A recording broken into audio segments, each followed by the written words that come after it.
Right, so I don't need to tell you that Hop Shoot 2010 is a fantastic game. Tough talk for a fellow with a small... And Hop Shoot 2010, the remaster, is still a sick game. It's an amazing game.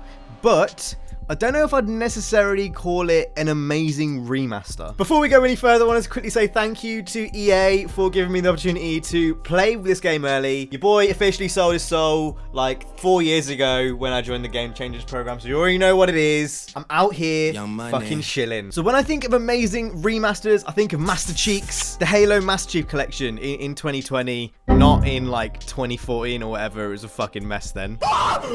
Halo 2 Anniversary, it's the whole game, new textures, new cutscenes. You can flick between the old graphics, the new graphics. Halo Reach in the Master Chief Collection, they actually untied the frame rate. It was previously locked at 60. They went through the whole complicated process of unlocking that just for PCs, which is crazy because if you think about the amount of people that probably play PC comparison to Xbox, probably not that much, but you know, it was just proving that they were dedicated to the PC platform. Other really good remasters, COD 4 Remastered was really good, other than the microtransactions and the loot boxes, which we won't talk about. The actual single player, you know, redone from the ground up, looked night and day better than the original. Hop Shoot 2010 has a few nice additions like this. So it has custom paints, it's got like a Need for Speed 2015 like photo mode, all the DLC, which wasn't on PC, and there's also custom wraps coming post-launch, they told us. But there isn't a huge difference between the original and the remaster, at least graphics wise. I'm not saying that this game doesn't look fantastic, because this game absolutely does look fantastic. But other than, you know, the anti-aliasing, does it really look that much better than the original? I don't know. I don't know, to be honest. So should you spend your £30/40 of hard-earned money on this remaster? I think we should go ahead and talk about it. Let's go talk about the good points first. So as I mentioned previously, everything that you loved about Hop Shoot 2010 is back. The classic Cops v Racers, the balanced weapons, the car list -3. The car list is the exact same -3. They didn't tell us which specific cars were missing. I think the Stirling Moss is one of them. Autolog is back and it's better than ever. And it's also crossplay this time. So, you know, this is going to be on Switch. It's going to be on Xbox. It's going to be on PlayStation. You can fight everyone. What do I fucking shout you down the mic for? Playing your fucking mouth, mate. I'm a grown man. Oi, stop shouting. Who do you think you are? Autolog was definitely like revolutionary for its time. It was really never been done before. I do think it's somewhat dated nowadays, and we're going to talk about that in the bad points. But you know, it's still there. It's exactly how you remember it. Nothing's really changed. And it definitely will add to game time, you know, if you are a leaderboard chaser. The DLC, if you're on PC, you'll know that the DLC actually never came to PC. There was ways of getting around it. You can mod it in and all that kind of jazz, but it was never really like readily available. Like you couldn't actually play with the DLC cars and the DLC events and stuff. This is all now put into the progression of Hop Shoot 2010. So if you want to go ahead and play through the whole thing, you've got the DLC there to play with, which is really cool. It's actually kind of weird to me. I never played with the DLC, so it's definitely cool playing with some of the cars that I never got a chance to play with originally, and the tracks as well. So that was pretty cool, not gonna lie. Stylistically and aesthetically, this game looks better than the modern titles. Look at this. And then look at this. Like, it just looks better than Heat. It's not even a question. It definitely looks better than Payback. Like, I don't even want to hear it. When it's nighttime and it's raining and it's, you know, thunder strikes and the light trails coming off the back of the NOS and stuff, yeah, it definitely has its moments. I don't think the car models look quite as good. You know, if you actually zoom in with the photo mode, they do look pretty PS2-esque, but this game definitely has its moments, and it absolutely looks better than the modern games, which I think says a lot. Ahead of its time, this game was, like, it was looking better than Heat. It's crazy, like, this genuinely looks better than Heat to me, and it's 10 years old. And it's basically just a res bump. It's crazy. The physics, whether you like the brake to drift or not, they have huge depth to them. A lot of people moaned about these physics, but you know, when you play with them and you learn them, they definitely have layers to them, which can't be said for any of the modern Need for Speed titles.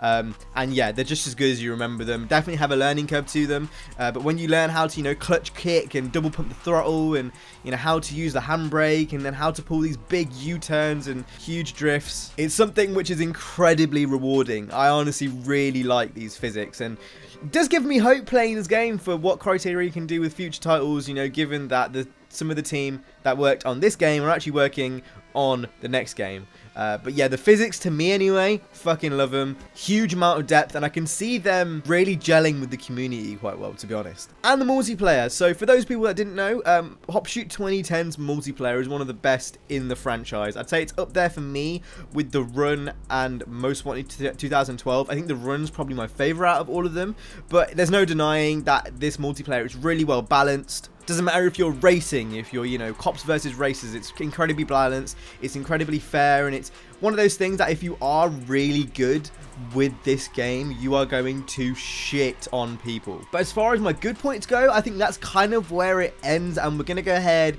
and start to look at some of the bad points, because I think the multiplayer is where I'm going to start with it. Before we do though, if you've got this far into this video, you're clearly enjoying it, you know, just a little bit. So if you could subscribe, that would be fan-dabby-dozy. A lot of people who watch my videos aren't subscribed. That makes me really sad. Anyway, shout out to the Mandem. Let's move on.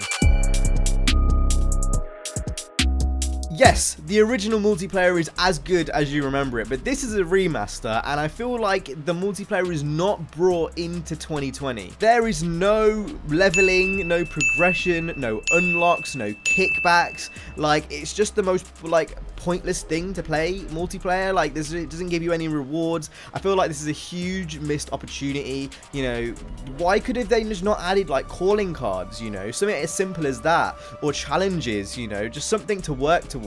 And unless you have a real competitive itch, there's no reason to really come back to this. I mentioned Halo and COD earlier, you know, with their multiplayer components, there is huge progression and huge unlocks and, you know, prestige mode and leveling and all that kind of stuff. None of that in this game. So unless, you know, you're going to go into it for a few casual games and come out, I can see people getting bored of the multiplayer really fast. Autolog, if you don't have any friends who play Need for Speed or have picked up the remaster, you know, it's a huge part of the game. Will go missing for you. You're not going to be able to experience, you know, what a lot of other people experience through Autolog. And this is something which was always a big problem with Autolog. You know, if you don't have any friends that play Need for Speed, then this is a huge thing. Catch up in multiplayer still feels super frustrating.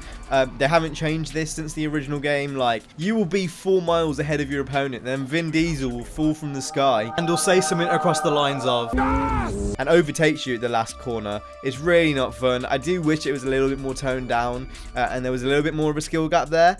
But, you know, it's nothing that wasn't present in the original game. And one thing that was really annoying is, at least on PC anyway, it looked pretty much the same as the original, other than the anti-aliasing. I'll give them credit on that. The anti-aliasing is a lot better, but other than that, for PC anyway, if you played the original at Ultra, and then you played this at Ultra, yeah, they look pretty similar. I'd argue actually in some ways the original has a better color palette. It kind of looks better in some ways. I should also mention, if you're playing on a normal PlayStation 4 or a normal Xbox One, you're not going to get 60 FPS either. You're only going to get those on the Series X and the PlayStation 4 Pro, as is the Switch is also 30 FPS. So that's really annoying. Also, no unlocked frame rate on PC, which is super frustrating.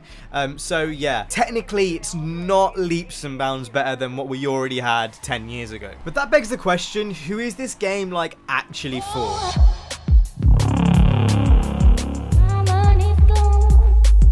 If you've never played this game and you don't own a PC, you should definitely pick this game up. It's not the best remaster of a game I've ever seen. It's not the worst. I think Burnout Paradise was a lot lazier. I think if you ask a majority of the Need for Speed community, everyone would much preferred if they remastered one of the EA GL games, so like Underground 2, Most Wanted, etc. They're not exceeding my expectations with what they've brought here, to be honest. The attention and love and care that was put into remasters like Halo is just not seen here. But if you've never played the game and you're really eager to get a racing game in your, you know, rotation right now, especially on Switch, it becomes a really enticing move. Then for everyone else, the other group of people that have already played Hopshoot, it really comes down to how much you value the new additions in the game. So like DLC, the photo mode, the rap editor, the revived multiplayer lobbies, at least for the few months after launch. If you're on PC, it's also £10 cheaper, which, you know, becomes a little bit more of an enticing buy. But then with that also being said,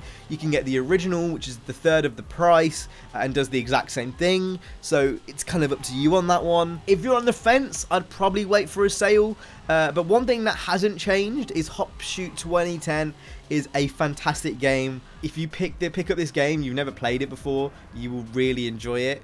And I hate to admit it, because, you know, I've been burned by this franchise so many times, but playing this game and seeing what Criterion can do gets me somewhat excited for the next game. But, you know, we'll just leave that there. And I probably will be streaming the whole thing from start to finish on my Twitch when it launches in November. So I hope you guys enjoyed. I just want to quickly shout out to my patrons, Zoltan and Bryce. Thank you very much. Links down in the description. I'll see you guys in the next one. You guys have been awesome. Stay safe and peace.